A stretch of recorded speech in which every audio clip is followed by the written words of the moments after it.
Good afternoon. This is our presentation on the Anglo-Irish Treaty negotiations.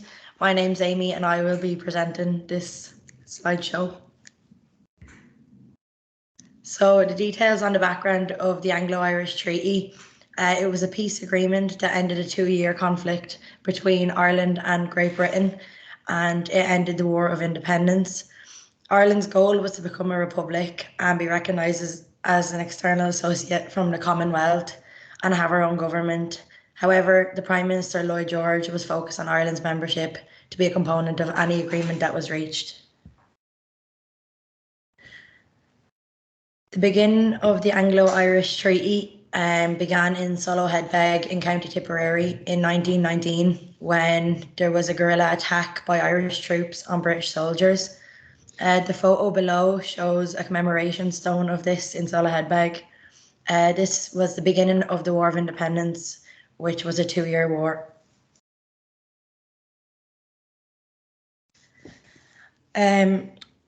Ireland's negotiators were mainly Arthur Griffith and Michael Collins. It's very notable that it was not Ireland's president at the time, Eamon de Valera, as he led negotiations to begin. However, Arthur Griffith then took over. Arthur Griffith was the founder of Sinn Féin, and Michael Collins was the director of guerrilla warfare for the War of Independence and the director of intelligence of the IRA. There was other negotiators who assisted Arthur Griffith and Michael Collins, which will be discussed further in the slideshow. These include Robert Barton, Eamon Duggan, and George Duffy. The analysis on the preparation for the negotiation. Firstly, the Irish were led by Arthur Griffith, as mentioned previously, with assistance by Michael Collins, Robert Barton, Eamon Duggan, and George Cavan Duffy. This was a relatively young and inexperienced group, faced with a formidable British political talent as Lloyd George and Winston Churchill were facing them. The Irish did not have BATNA. Some of the Irish party went to London with a fixed pie perspective, and others went with a mixed motive decision. So it's clear they weren't a cohesive unit. The British preparations, on the other hand, were very experienced in international affairs. They analysed the possibility of strategic risk, BATNA risk, and contractual risk, and they had prepared for this. Their negotiators had mixed motives and had decisions on each situation that could occur.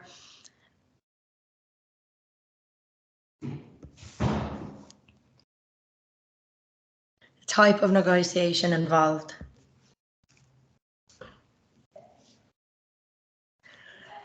So the type of negotiation that was involved in this Anglo-Irish agreement was the integrative approach. The other type would have been the distributive approach. However, Ireland went for the win-win approach. So Ireland and the Commonwealth worked together to find a settlement that would be a win-win situation and benefit both parties. There was many compromises, and Ireland and the Commonwealth became partners and not rivals. Both parties had excellent problem-solving techniques to deal with their sides' decisions and situations that they faced. They took into account each of the parties' interests and their needs for their own country, as well as their goals. They had long-term problem-solving, and they were motivated and committed to work together to build a strong relationship. Was there a creative approach to negotiations used? In the Anglo-Irish Treaty, there was no creative approach to negotiations, as both parties viewed it as a boundary-free zone, as all they wanted was to achieve their goal. Facing to turn obstacles into opportunities will grow as we practice creative negotiation. However, this did not occur in these negotiations.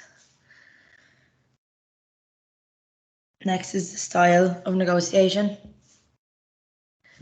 So the Irish delegates opted to go for a soft soil in order to make significant progress with their demands and their proposals. On the other hand, the British delegates maintained a tough style negotiation throughout, as it was clear that Lloyd George had one goal, and that was to maintain Ireland in the Commonwealth.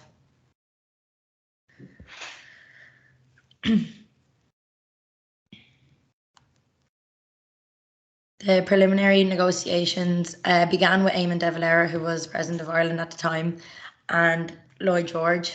However, Eamon de Valera's dream of a 32-county republic wasn't open to George Lloyd.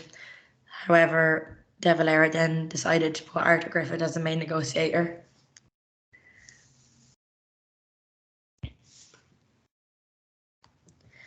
The tough versus the soft negotiations. The British delegates offered little concessions throughout the entirety of the negotiations. The Irish delegates were more willing to budge under certain demands if they weren't a priority to them throughout the whole negotiation process. The British delegates' stance could be changed as the North opposed to any proposals made.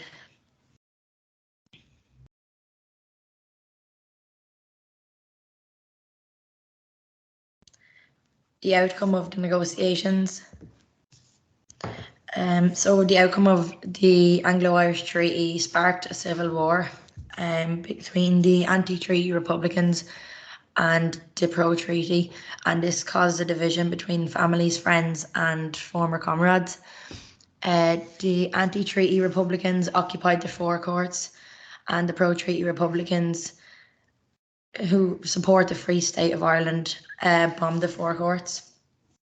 The anti-treaty were not happy with the Anglo-Irish Treaty that was decided, as we only got 26 counties rather than the full. The pro-treaty, however, were satisfied with the outcome. The second outcome of this negotiation is that it had a long-term impact on Irish politics for the next decade, and it will be remembered for Irish people for a long time. Ireland is now a free state consisting of 26 counties, and it became a Republic of Ireland fully in 1949, when Eamon de Valera wrote the first Irish constitution, and Ireland now have their own government and are free from the Commonwealth.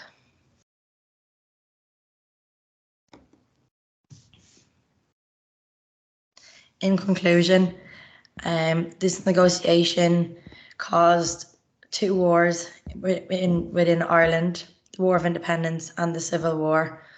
Ireland negotiated with a win-win attitude towards the Commonwealth, and Ireland's negotiators did well in comparison to who they were meeting, such as Lloyd George. It was very interesting to study this Anglo-Irish agreement, as it's part of our country's history, and many of us in the group have done history in school, as we had a lot of background information on this. We found it easier to do.